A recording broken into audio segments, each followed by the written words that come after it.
Kashmir has remained a point of contention between Pakistan and India ever since the independence and the wrongful accession to India by Dogra Maharaja Gulab Singh. After the partition of subcontinent in 1947, this gruesome task has been taken over by the Indian forces, which number over 700,000.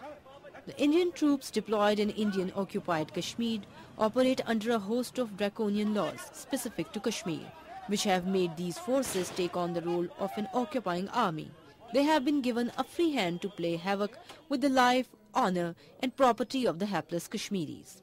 Many Kashmiris who were charged under black laws of Terrorist and Disruptive Activities Act and Prevention of Terrorist Activities Act years ago are still under trial in Special Court of Srinagar for years without any sign of conclusion.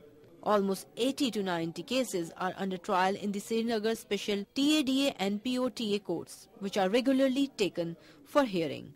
TADA was enforced in the occupied Kashmir in 1987 to contain people's activities of demanding right to self-determination. In 2002, Government of India introduced the Prevention of Terrorism Act 2002, which equipped the Indian forces with extraordinary powers to detain without framing charges against a suspect and seize their properties. Kashmiris have always rejected Indian forced occupation of their land and have been fighting against the Indian armed forces for their right to independence.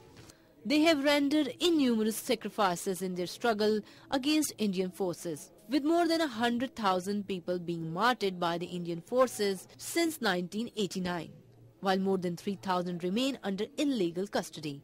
The atrocities of Indian forces have no bounds as they stoop low in destroying the lives of Kashmiris. They have raped 10,000 women during their 4 decades of reign in the valley.